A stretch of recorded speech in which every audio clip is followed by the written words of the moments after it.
Olá, meus irmãos, a paz do Mestre esteja com todos vocês, que Deus abençoe quem me ouve, que o Senhor possa falar conosco através das suas escrituras sagradas, que Deus abençoe mesmo, Deus abençoe você, sua família com as suas poderosas e ricas bênçãos.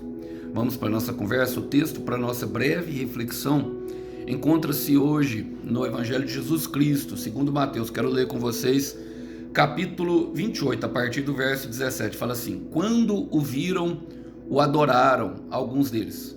Alguns deles, porém, duvidaram. Jesus se aproximou deles e disse: toda a autoridade no céu e na terra me foi dada. Portanto, vão e façam discípulos de todas as nações, batizando-os em nome do Pai, do Filho e do Espírito Santo. Ensinem esses novos discípulos a obedecerem a todas as ordens que eu lhes dei. E lembrem-se disso, estou sempre com vocês até o fim dos tempos, ou estarei convosco até a consumação dos séculos. Glória a Deus por essa mensagem. Eu creio que aqui é algo lindo, a grande comissão vindo da parte do Senhor. Quando ele se reúne e ele está com os discípulos, logo depois de sua morte, logo depois de toda a tribulação e todo o sofrimento que foi gerado no cenário da crucificação do Senhor Jesus. Era um momento de insegurança para os discípulos, era um momento de medo, era um momento a qual os discípulos tinham aprendido com o Senhor Jesus, que tinham andado com ele, que viram ele curar enfermidades, que viram ele expulsar o mal, expulsar os demônios, dar vista aos cegos. Ele era aquele mesmo que dizia ser a luz do mundo, que dizia ser o pão da vida, que dizia ser o caminho, a verdade e a vida, que dizia ser a água mais viva, que dizia ser o pão que desceu do céu, que dizia ser a ressurreição e a vida. Estava morto. Então era um momento de bastante aflição. Por quê? Porque os discípulos viram ele ser crucificado diante deles. Esse momento, se eu pudesse definir com uma frase, e já quero trazer para as aplicações pertinentes daquilo que é para a nossa vida, eu quero contemporaneizar, contextualizando e depois trazendo para a nossa vida, aquele momento da vida que nós pensamos assim: o nosso sonho morreu, o nosso sonho não será mais possível. Bom, vamos lá, vamos trazer para a nossa vida. No versículo 17, é logo depois que ele se apresenta. No Evangelho de João fala, vamos ler o versículo 17, diz assim: quando viram, ou seja, viram, o adoraram, alguns deles, porém, duvidaram. Embora esteja mencionando Tomé, que colocou a mão na marca, que colocou o dedo na marca, que foi o primeiro a tocar, eu creio que todos eles em seu coração pudessem ter passado por esse momento de dúvida ali. E Tomé talvez teria sido só aquele que expressou realmente, ou seja, confessou aquilo que estava dentro do seu coração. O ato de confissão é um ato contínuo na nossa vida cristã. E é impressionante porque no Evangelho de João, no capítulo 20, ele, quando se põe no meio dos discípulos, a palavra fala que ele se põe no meio dos discípulos e fala: paz seja convosco. E é tão bom, irmãos, quando nós estamos nesses momentos de dúvida, no momento de insegurança, no momento de medo, no momento em que nós pensamos que a nossa vida nada vai dar certo, nós fizemos tantos planos. Então eu estou pregando aqui para pessoas que receberam talvez uma palavra do médico em desalento, em que não há conformidade com aquilo que Deus falou, talvez recebendo um diagnóstico de poucos dias de vida, talvez recebendo um diagnóstico de uma doença que parece ser grave, ou que recebeu uma notícia ruim em casa, um parente que talvez esteja com a saúde fragilizada, ou talvez um cônjuge, um marido, uma esposa que foi embora, pessoas que perderam pessoas amadas, o filho se perdeu para as drogas, sabe, está escravo da lata e do pó, e é esse tipo de pessoa a qual o Senhor quer falar, é esse tipo de pessoas que se encontram com um futuro que não conseguem ver, um futuro que não conseguem ver algo de bom, e ele se põe no nosso meio carinhosamente, fala: paz seja convosco. E quando o Senhor se põe no nosso meio, irmão, tudo aquilo, toda a nossa aflição some, todas as nossas dúvidas, todos os nossos anseios.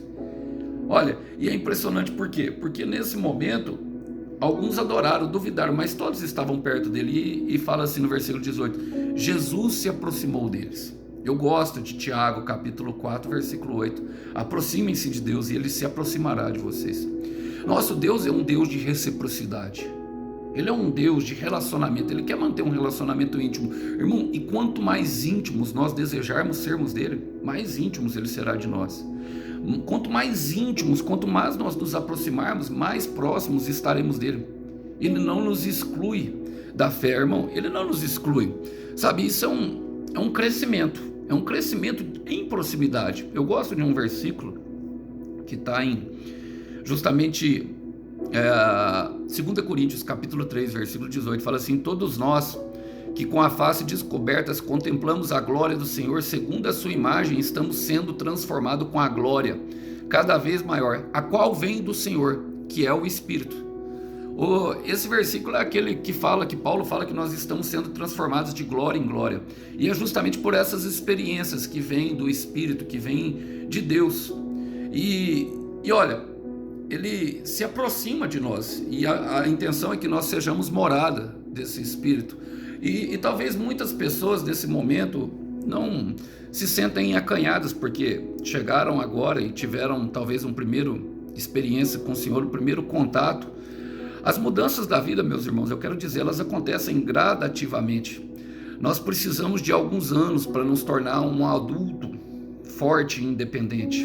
Uma criança, ela nasce, ela cresce, ela se desenvolve e depois ela vem para a vida adulta, e eu estou falando disso no aspecto físico, daquilo que é o nosso corpo. E isso também acontece no âmbito espiritual. A palavra diz em 1 de Pedro capítulo 2, versículo 2, que como crianças recém-nascidas nós devemos desejar ardentemente o leite espiritual puro e genuíno, para que nós cresçamos para a nossa salvação. E é nessas experiências, é no contato com a palavra de Deus e no contato que nós vamos crescer. Não precisamos ter vergonha, porque o Pai, Ele sabe cada um que tem, sabe, Ele sabe de cada um, de cada fase do processo, de que cada um enfrenta aqui. Não precisamos ficar com vergonha porque um irmão faz a pregação, uma pregação eloquente, ou o outro irmão que faz uma oração fervorosa, parece que tem mais intimidade. Não, nós vamos crescendo e Ele vai nos aproximando. E é bom que toda vez que Ele nos aproxima, Ele traz uma palavra. E a palavra foi: toda a autoridade no céu e na terra me foi dada. Irmão, em Lucas 6, se eu não me engano, na tentação do Senhor, uma das tentações, o diabo leva o Senhor Jesus ao alto do monte e fala que, e afirma ao Senhor, o Senhor não nega, ele fala assim que o mundo, que ele é governante daquele mundo. E essa é uma verdade. A palavra declara para nós que Deus nos fez governante do mundo, mas porque o nosso pecado nós demos acesso a Satanás e ele se tornou. Mas ali, depois da morte de Jesus, a autoridade foi restabelecida por meio dele. Toda a autoridade. O que seria a autoridade na essência da palavra, meu irmão? Todo acesso. A autoridade, ela dá acesso a fazer algo por nós. Então, a autoridade de Jesus, ela não se estende somente ao céu, ela se estende a essa terra também. No céu e na terra lhe foi dada. Por quem? Por Deus, irmão, o Criador de todas as coisas, Deus o Pai. E a autoridade, na essência da palavra, poderia significar influência. Influência, irmãos. Então, o Jesus Cristo deve ser a nossa maior influência. Jesus Cristo, ele tem autoridade para reverter qualquer situação. A autoridade é poder, ele tem autoridade e poder para reverter qualquer situação que nós estamos enfrentando. E essa é a palavra que ele deu aos discípulos, mas os discípulos passaram pelo processo. Os discípulos já são presbíteros, apóstolos, são homens maduros da fé. Apesar de ter alguns, vocês percebem que no começo tinha alguns que duvidaram, alguns creiam e adoraram o Senhor, mas alguns duvidaram. E o Senhor Jesus fala no versículo 19, a grande comissão: portanto, vão e façam discípulos de todas as nações. E eu quero ressaltar aqui isso, irmãos, porque muitos dizem que são chamados às missões em outros países, e essa palavra do Senhor não tem nada a ver com isso. É muito bom, irmão, que vá. É muito bom que se prega o evangelho a toda criatura, porque se fala de todas as nações, está falando de todos os povos, está falando-se de tudo aquilo que que nós vivenciamos. Quando a palavra fala vão, eu poderia trazer enquanto vão, ou seja, enquanto vivem. Enquanto nós vivermos, nós pregaremos essa palavra. Nós faremos discípulos, ou seja, enquanto vocês vivem, façam discípulos por onde passam. Tem muita gente querendo se tornar missionário, irmão, e a sua própria casa está desfalecida. Essa é uma verdade. Então, é necessário que nós preguemos primeiro. Em 1 Samuel 17, versículo 16, a palavra, quando a palavra chega a Samuel, falando que ele tinha rejeitado Saul, ele fala, vai e unge Davi, porque eu não vejo como o homem vê. Eu vejo o coração do homem. E ele mandou Samuel ir ungir Davi. E o impressionante foi que ele mandou Jessé chamar os seus filhos, e Jessé chamou todo mundo, menos Davi, menos o excluído, menos aquele que era pequeno. Ficou lá cuidando das ovelhas, matando os ursos, matando os leões. E Samuel analisou um por um e Deus foi rejeitando um por um. E o que aconteceu? Samuel não foi até o pasto. Davi, eles mandaram Davi, eles não comeram, eles não celebraram aquilo que haveria de celebrar até que Davi chegou. Eu estou pregando para alguém aqui que se sente excluído. Eu estou pregando aqui para alguém que tem se sentido justamente excluso até na própria casa. Mas quando Davi chegou, por quê, irmão? Porque primeiro, por que Samuel ungiu Davi na frente de todos da sua casa? Porque primeiro dentro de casa. Primeiro, então nós vamos e fazemos discípulos enquanto nós vivemos. E o que é um discípulo? Eu gosto de um texto de João, capítulo 18, irmãos, que fala, fala assim, ó, no versículo 33, João capítulo 13, na verdade, versículo 33. Meus filhos, estarei com vocês mais um pouco. E como eu disse aos líderes judeus, vocês me procurarão, mas não poderão ir para onde eu vou. Por isso, agora eu lhes dou um novo mandamento: amem uns aos outros, assim como eu os amei. Vocês devem amar uns aos outros. Seu amor um pelos outros provará para o mundo que são meus discípulos. Um discípulo é conhecido pelo amor, e essas questões aqui são justamente dadas pelo amor. Pelo amor, irmãos.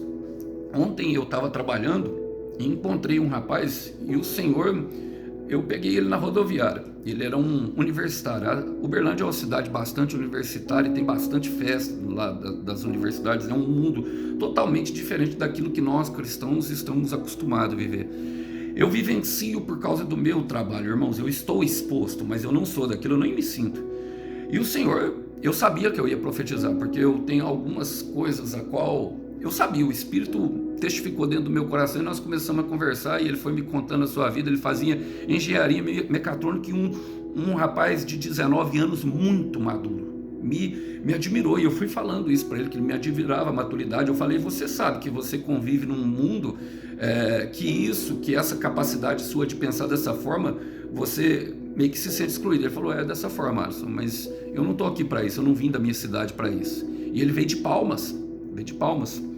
E todas as nações falam disso, porque às vezes a gente olha, irmão, você vê um irmão com, e o Senhor falando dentro do meu coração, continua que eu vou encher tua boca.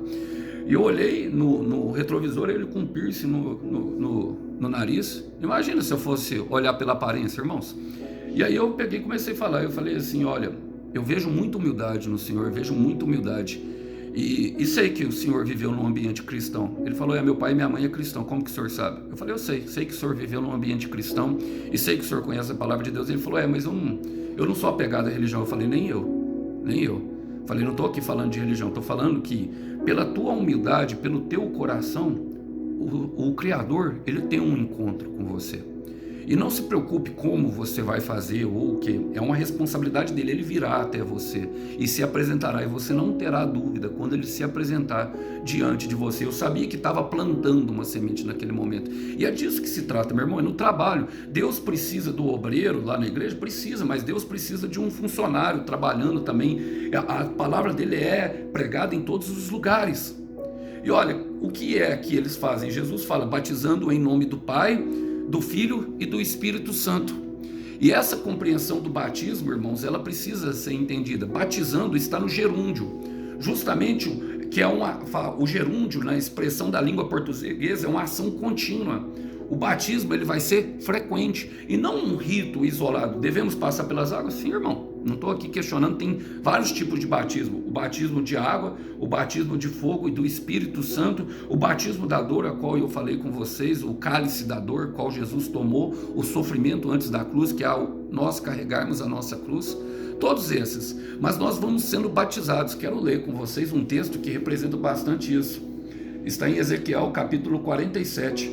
O homem que apareceu, uma visão do anjo que apareceu a Ezequiel, levou ele para dentro, para o lado do templo. E do lado do templo tinha um rio que fluía. É o rio de Deus. É a visão do rio de Deus. Ele fluía de dentro do templo. Isso remete justamente a João 4, versículo 14. Fluirão rios de água viva daqueles que creem no Senhor Jesus. E o anjo vai levando, primeiro ele chega na margem, depois ele molha os tornozelos, depois ele molha na canela, depois chega nos joelhos, depois chega até na longa, até ele se jogar no rio de Deus. E esta é a caminhada do cristão, até que ele entregue totalmente a sua vida ao Senhor, que ele seja totalmente dependente de Deus. Quando nós somos jogados dentro de um rio, meus irmãos, e se o rio tiver um pouco de fúria, nós não temos controle nenhum, nós somos levados para onde a água nos leva. E eu gosto desse texto justamente porque em Ezequiel 47, no versículo 9, fala assim, por onde passar o rio, haverá todo tipo de peixes, de animais e de peixes, porque essa água flui para lá e saneia a água salgada, de todo modo que onde o rio fluir, tudo viverá. Haverá vida em tudo. É o rio de Deus, irmãos. E esse é o batismo, em nome do Pai, do Filho e do Espírito Santo. Irmãos, por quê? Porque é um conhecimento da Trindade. O Pai foi apresentado no Antigo Testamento, o Filho se revelou no período intertestamentário, que é justamente a divisão entre os dois testamentos, o Antigo e o Novo, se revelando a palavra de Deus, vindo para cumprir toda a lei, e com o seu chamado de salvar e resgatar aqueles que estão perdidos. E o Espírito Santo, que é Cristo em nós, a esperança da glória, que nos dá toda a condição de cumprir toda a ordem do Senhor. E esse batismo, ele se dá diariamente.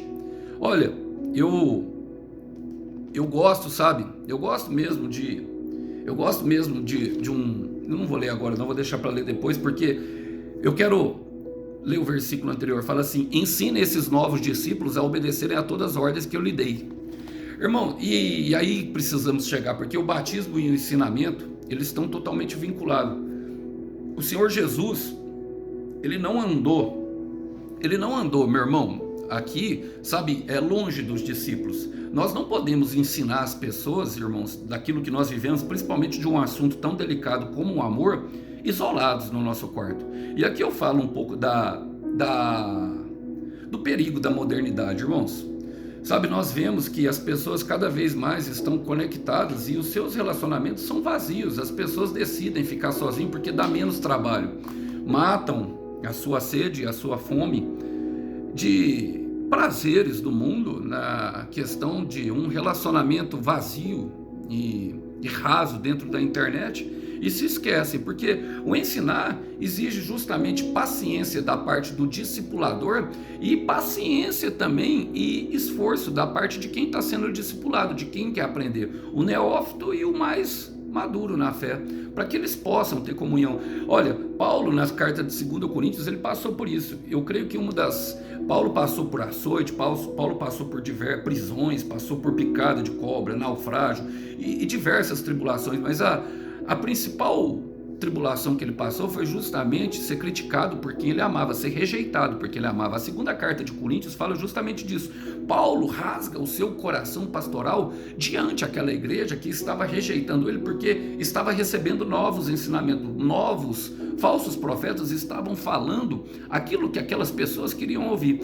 E no versículo 16 ele fala assim, pois eu estava tão certo de sua compreensão e confiança que queria abençoá-lo duplamente, visitando-os duas vezes. Primeiro a caminho da Macedônia e depois ao voltar de lá.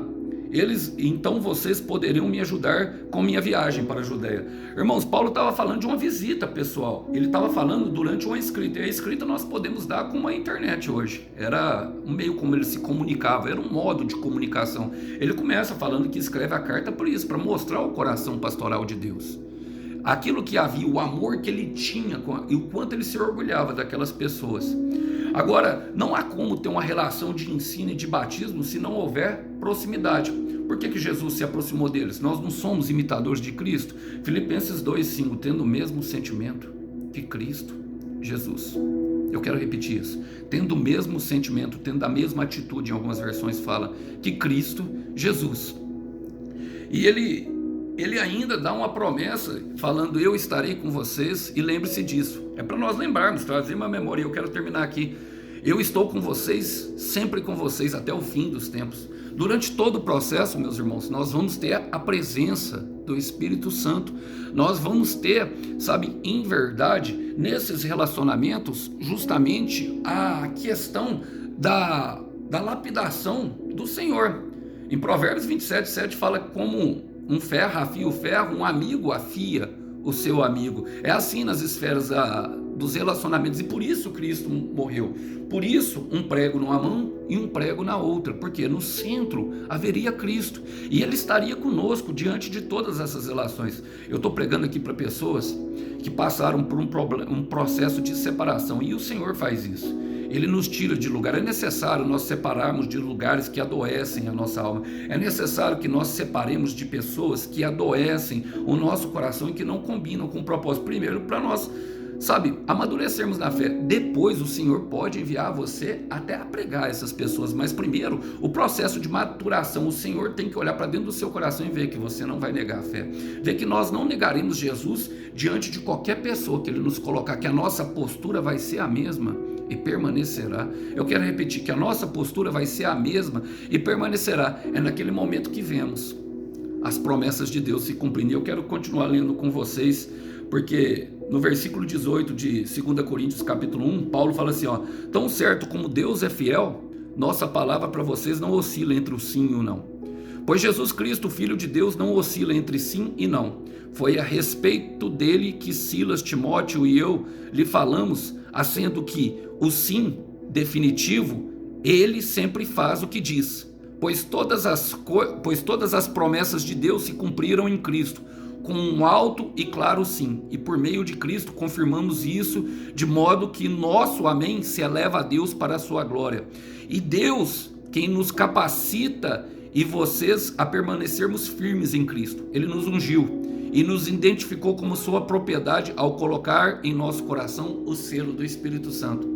É a famosa frase, em Cristo nós temos o sim e o amém para todas as promessas, com a ajuda de Deus o Pai, de Deus o Filho, de Deus o Espírito Santo. Deus o Pai concede a promessa, Deus o Espírito, em Cristo, a palavra revelada, nós temos o sim e o amém, e o Espírito Santo vem e sela essa palavra, nos capacitando para que nós possamos viver tudo. Então, para cada pessoa, irmão, que Deus separou, eu não sei se a sua roda foi de 10, de 50 ou de 100 amigos, sabe, que você teve que excluir de lugares que te adoeciam, Deus vai trazer uma pessoa que vale por 1000, e essa pessoa te conduzirá, te discipulará, ou talvez você a discipule a caminhar, talvez você já esteja vivendo o processo a qual você já está preparado. E essa pessoa vai valer por 1000, por 1000, por 1000. Então entenda, irmão, há uma promessa, há um caminho e há algo, ensinando-os a guardar os mandamentos. Amem uns aos outros, como eu vos amei. Gostaria de deixar essa mensagem para vocês, para que o Senhor possa trazer reflexão no dia de hoje. Até uma próxima mensagem. Lembrando, o Cordeiro tem uma recompensa. Tchau, tchau. Até uma próxima.